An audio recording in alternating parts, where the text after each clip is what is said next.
सोचो, अगर ये कमाल के जानवर आज भी धरती पर होते, उनकी अद्वितीयता और सुंदरता हमारे प्राकृतिक संसार को और भी समृद्ध बना देती। लेकिन दुर्भाग्यवश हम इन्हें केवल किताबों और संग्रहालयों में ही देख सकते हैं। ये रहे 10 ऐसे अद्भुत जानवर जो अब हम कभी नहीं देख पाएंगे। इनकी कहानियां हमें याद दिलाती हैं कि हमें अपने पर्यावरण और जीव जंतुओं की कितनी देखभाल करनी चाहिए। सबसे पहले आइकॉनिक डोडो बर्ड। ये पक्षी अपने अनोखे रूप और उड़ान न भर पाने की वजह से प्रसिद्ध था। मॉरिशस का ये उड़ न सकने वाला पक्षी 1600 के दशक के आखिर में शिकार और उनके घर बर्बाद होने की वजह से खत्म हो गया। डोडो बर्ड का विलुप्त होना हमें सिखाता है कि मानव गतिविधियों का कितना गहरा प्रभाव हो सकता है। अब वूली मैमथ, हाथी जैसा दिखने वाला ये हिमयुग का विशालकाय जानवर लगभग 4000 साल पहले मौसम के बदलाव और इंसानों के शिकार करने की वजह से गायब हो गया। वूली मैमथ की विशालता और ताकत के बावजूद यह जलवायु परिवर्तन और मानव हस्तक्षेप के सामने टिक नहीं सका। मिलिए पैसेंजर पिजन से। ये पक्षी अपने विशाल झुंडों के लिए जाना जाता था जो आसमान को ढक लेते थे।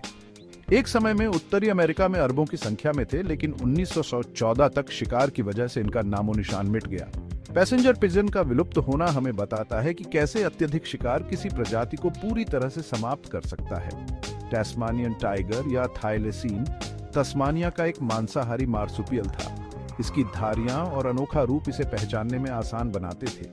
ये 1936 में बहुत ज्यादा शिकार और रहने की जगह खत्म होने की वजह से गायब हो गया। टैस्मानियन टाइगर का विलुप्त होना हमें सिखाता है कि कैसे मानव हस्तक्षेप और पर्यावरणीय बदलाव किसी प्रजाति को समाप्त कर सकते हैं। ग्रेट ऑक, अटलांटिक का एक उड़ न सकने वाला समुद्री पक्षी, इसके पंख और मांस के लिए शिकार किया गया, जिससे 1845 में ये विलुप्त हो गया। ग्रेट ऑक का विलुप्त होना हमें बताता है कि कैसे मानव लालच और अज्ञानता किसी प्रजाति को समाप्त कर सकते हैं। स्टेलर का समुद्री गाय, एक विशाल समुद्री स्तनपायी, कमांडर द्वीप समूह के पास पाई जाती थी और 77 और 67 तक इसके मांस और तेल के लिए शिकार करके इसे विलुप्त कर दिया गया। स्टेलर का समुद्री गाय का विलुप्त होना हमें सिखाता है कि कैसे मानव गतिविधियां समुद्री जीवन को भी प्रभावित कर सकती है। बैजी डॉल्फिन या यांगत्जी नदी डॉल्फिन। चीन की यांगत्जी नदी में औद्योगिकरण और प्रदूषण के कारण 2006 में इसे कार्यात्मक रूप से विलुप्त घोषित कर दिया गया। बैजी डॉल्फिन का विलुप्त होना हमें बताता है कि कैसे औद्योगिकरण और प्रदूषण जल जीवन को भी समाप्त कर सकते हैं। पायरेनियन आइबेक्स, इबेरियन प्रायद्वीप का एक जंगली बकरा, 2000 में शिकार और आवास विनाश के कारण गायब हो गया। पायरेनियन आइबेक्स का विलुप्त होना हमें सिखाता है कि कैसे मानव गतिविधियां पहाड़ी जीवन को भी प्रभावित कर सकती हैं। 2003 में एक क्लोन किया गया आइबेक्स पैदा हुआ था, लेकिन दुख की बात है कि वो जीवित नहीं रहा। क्लोनिंग के प्रयासों के बावजूद हम इस प्रजाति को वापस नहीं ला सके। क्वागा, जेब्रा की एक अनोखी उप प्रजाति जिसके शरीर पर आधी धारियां होती थीं, दक्षिण अफ्रीका में इसका बहुत ज्यादा शिकार किया गया और 1886 में ये विलुप्त हो गई। क्वागा का विलुप्त होना हमें बताता है कि कैसे अत्यधिक शिकार किसी प्रजाति को समाप्त कर सकता है।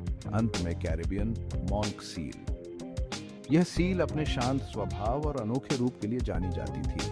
कैरिबियन की एकमात्र सील प्रजाति जिसका उसके चर्बी के लिए शिकार किया गया था और 2008 में आधिकारिक तौर पर विलुप्त घोषित कर दिया गया। कैरिबियन मॉन्क सील का विलुप्त होना हमें सिखाता है कि कैसे मानव लालच और अज्ञानता समुद्री जीवन को भी समाप्त कर सकते हैं। ये खोई हुई प्रजातियां हमें आज भी हमारे पास मौजूद लुप्तप्राय जानवरों के संरक्षण के महत्व की याद दिलाती हैं। हमें यह सुनिश्चित करना चाहिए कि हम अपने पर्यावरण और जीव जंतुओं की सुरक्षा के लिए हर संभव प्रयास करें ताकि भविष्य में और कोई प्रजाति विलुप्त न हो।